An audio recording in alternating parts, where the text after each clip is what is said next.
Bismillah ar-Rahman ar-Rahim. In the name of Allah, most gracious, most merciful.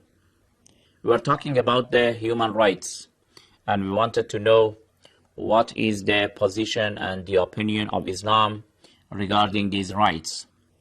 Of course, these topics usually we present and we talk. Naturally, we can't go to the details, and just we verify and summarize.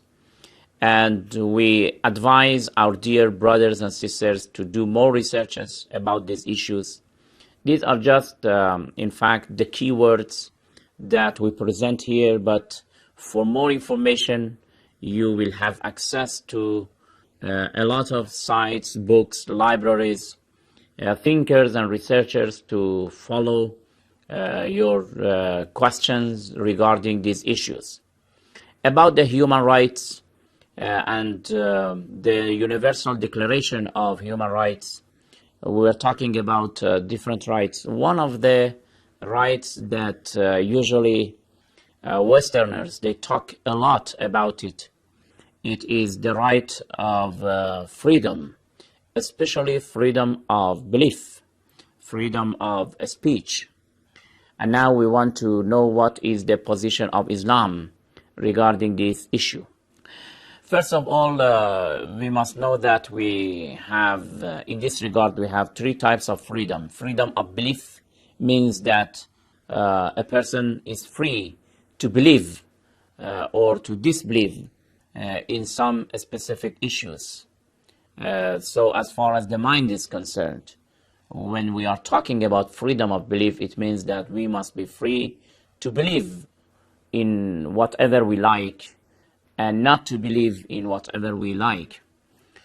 Then we have the freedom of speech. First, we believe in something, then we want to talk about it. We want to spread our belief. We want to propagate our belief. So here, the matter of freedom of speech will come into the scene, and we will talk about it. And then we have the freedom of the pen, the freedom of the press. Are we free to write whatever we believe in or not? In these three stages, we want to talk about. First of all, here I would like to specify and emphasize this fact that unfortunately those who are shouting for these types of freedom, especially the freedom of speech, they just cry for it, but they don't believe themselves in that. They themselves do not practice what they are saying. They are just claiming. In Western countries, we hear a lot about the freedom of speech, but we want to know whether it is merely a claim or it is a fact.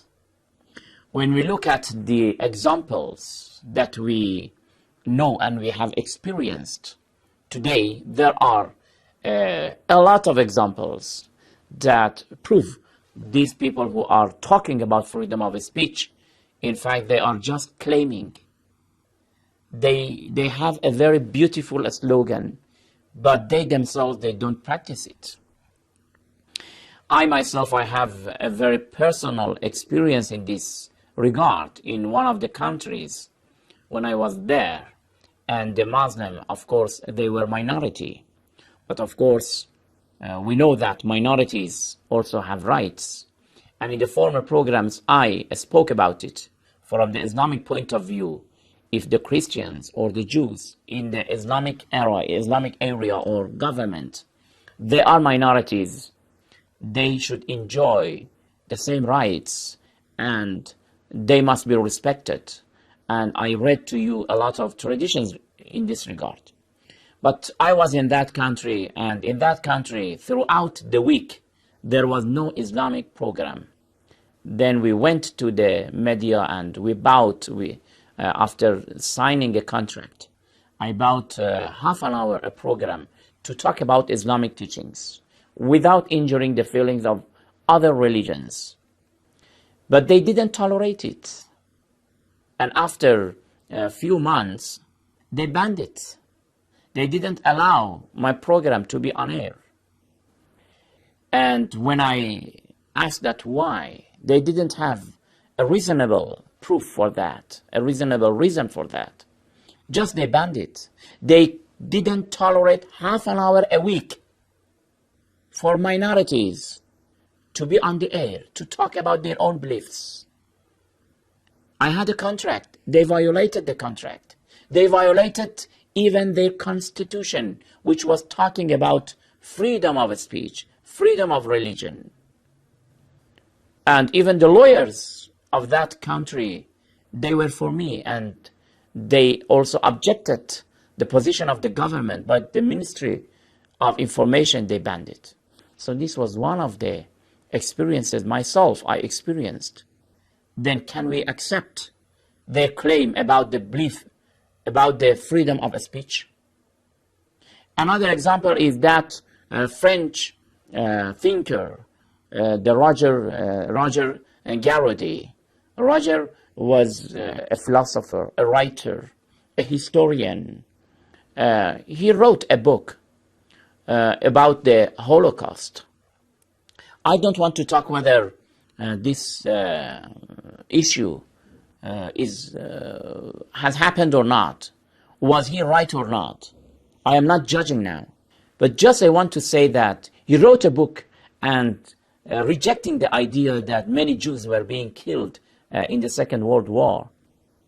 What did they do? They arrested him. They did not allow the book to be published. They arrested the publisher and they took him to the court. Is this the meaning of freedom of speech?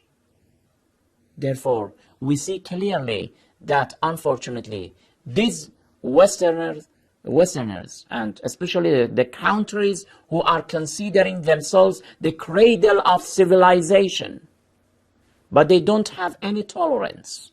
They don't tolerate their opponents, and any anti-idea about them, they will not tolerate it. Therefore, it is just merely a claim, not a fact, not a reality. Anyway, about talking of freedom of speech, we will speak from the Islamic point of view and to know what is the position of Islam about it. Because of the time, we will discuss it in next program. Until then, thank you very much. Wassalamu alaikum wa rahmatullahi wa barakatuh.